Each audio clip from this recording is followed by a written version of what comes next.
जय हिंद दोस्तों, मैं हूं जितेंद्र दीक्षित। 4 PM महाराष्ट्र में आपका स्वागत है।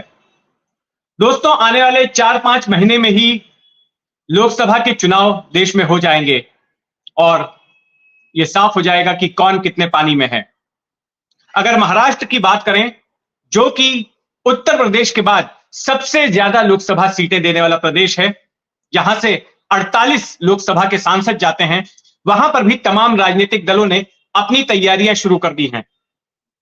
बीजेपी ने अपने लिए टारगेट रखा है मिशन 45, यानी कि 48 सीटों में से वो उसका लक्ष्य है कि वो 45 सीटें जीत पाए। पिछली बार अविभाजित शिवसेना के साथ उसका गठबंधन था, तो उसमें 41 सीटें मिली थी उस गठबंधन को, जिसमें कि 23 सीटें बीजेपी के हिस्से में आई थी और 18 सीटें शिवसेना के हिस्से में आई थी। तो इस बार ये जो बीजेपी का मिशन 45 है, उसके लिए मीटिंग्स का सिलसिला भी शुरू हो चुका है।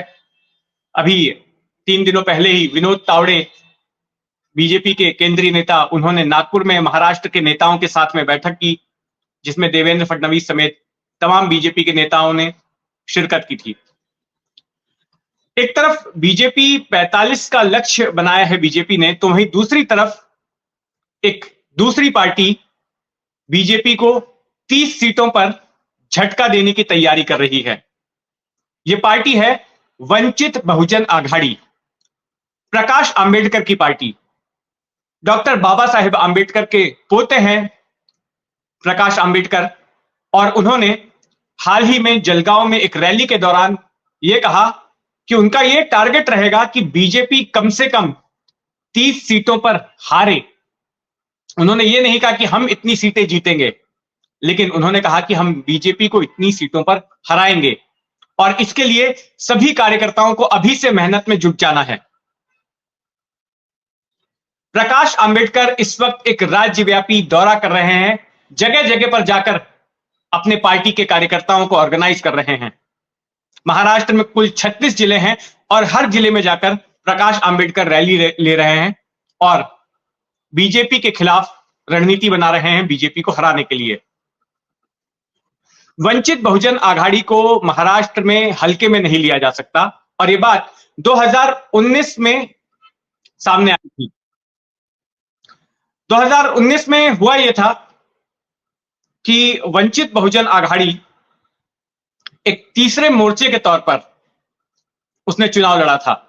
एक तरफ शिवसेना बीजेपी का गठबंधन था, दूसरी तरफ कांग्रेस एनसीपी का गठबंधन था, एनडीए और यूपीए, और तीसरा मोर्चा था Vanchit Bahujan Aghadi plus all India मजलिस इत्तेहादुल मुसलमीन, AIMIM, ओवैसी बंधुओं की पार्टी। उन्होंने भी महाराष्ट्र में चुनाव लड़ा था। तो वीबीए और AIM का गठबंधन था। हालांकि वंचित बहुजन आघाड़ी एक सीट भी हासिल नहीं कर पाई, एक सीट भी नहीं जीत पाई, लेकिन इसके बावजूद उसने कई सीटों पर कांग्रेस एनसीपी के उम्मीदवारों को हराने का काम किया। AIMIM को एक सीट मिल गई, औरंगाबाद, जिसका कि नाम अब संभाजीनगर हो गया है, वहां पर इम्तियाज जलील AIMIM के सांसद चुने गए। तो उसने तो महाराष्ट्र से संसद में अपना खाता खोल लिया, लेकिन वंचित बहुजन आघाड़ी को एक भी सीट नहीं मिले। लेकिन वंचित बहुजन आघाड़ी पर नजर रखनी इसलिए जरूरी है क्योंकि भले ही ये जीत ना पाई हो, लेकिन इसने हराने का काम किया था, और यही एजेंडा, जैसा कि प्रकाश आंबेडकर बोल रहे हैं, 24 के लोकसभा चुनाव में भी इनका रहेगा। अब प्रकाश आंबेडकर अकेले चुनाव लड़ेंगे, यानी कि उनकी पार्टी अकेले चुनाव लड़ेगी, या फिर किसी गठबंधन के साथ होकर चुनाव लड़ेगी, यह अभी तक स्पष्ट नहीं है।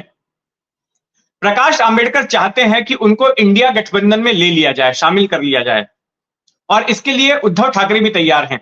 उद्धव ठाकरे के साथ इसी साल की शुरुआत में उनके साथ एक अलायंस भी हो गया था, जहां पर वीबी और शिवसेना साथ में आ गई, उद्धव ठाकरे वाली शिवसेना।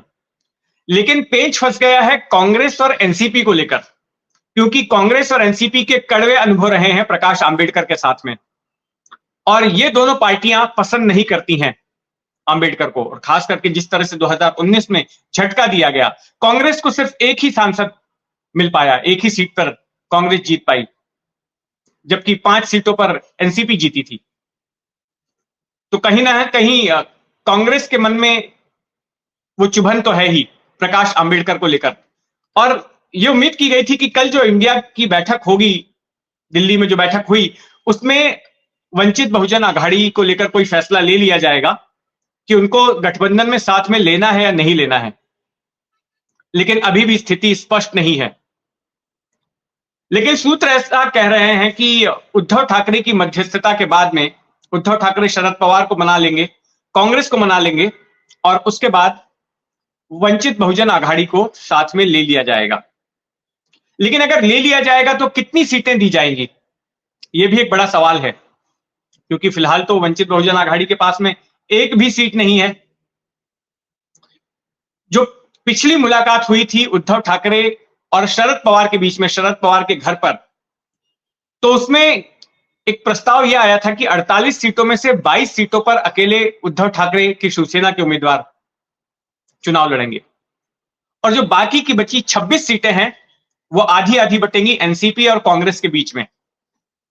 लेकिन तब तक 5 राज्यों के चुनाव नतीजे नहीं आए थे, तो कांग्रेस ने कहा था कि नहीं, अभी ठहरिए, हम इसको अभी नहीं मानेंगे इस फॉर्मूले को, क्योंकि कांग्रेस आत्मविश्वास में थी कि 5 राज्यों के जो चुनाव नतीजे आएंगे और उसमें कांग्रेस कई राज्यों में जीत जाएगी तो उसका बार्गेनिंग पावर भी बढ़ जाएगा। लेकिन ऐसा हुआ नहीं। तेलंगाना को छोड़कर हर जगह कांग्रेस की हार हुई, तो अब कांग्रेस भी बैकफुट पर चली गई। अब उम्मीद की जा रही है कि कल के इंडिया गठबंधन की बैठक के बाद अब महाराष्ट्र में भी सीटों के बंटवारे को लेकर बातचीत शुरू हो जाएगी और इस बातचीत में यह तय होगा कि कौन सी पार्टी कितनी सीटों पर चुनाव लड़ने वाली है और वंचित बहुजन आघाड़ी को साथ में लिए जाने पर भी फैसला हो जाएगा। प्रकाश आंबेडकर इस वक्त जो राज्य भर में घूम घूम कर दौरा कर रहे हैं, तो उन्होंने मोमेंटम बनाने की कोशिश की है मोदी के खिलाफ। उनका कहना है कि मोदी आरएसएस का एजेंडा आगे कर रहे हैं और ये अनडेमोक्रेटिक एजेंडा है और इसको रोकना होगा। उनका यह कहना है कि उनकी पार्टी गरीबों की, पिछड़ों की पार्टी है और वे बिना जात पात को, समुदाय को या धर्म को ध्यान में रखकर सभी को साथ में लेने की कोशिश करेंगे। किसी जाति विशेष की या किसी वर्ग विशेष की उनकी पार्टी नहीं है। जो भी गरीब है, जो भी पिछड़ा हुआ है, उसके हित की बात करेंगे और साथ में बीजेपी को रोकने का प्रयास किया जाएगा। तो देखते हैं कि वंचित बहुजन आघाड़ी का क्या खेल होता है महाराष्ट्र में। क्या वो महाविकास आघाड़ी में या इंडिया गठबंधन में शामिल हो पाते हैं, इस पर नजर बनी रहेगी। आप भी अपनी नजर बनाए रखें 4 PM महाराष्ट्र पर, और अगर आपने अब तक इस चैनल को सब्सक्राइब नहीं किया है तो सब्सक्राइब कर लें। इस खबर पर आपकी क्या टिप्पणी है कमेंट बॉक्स में जरूर रखिएगा। जय हिंद।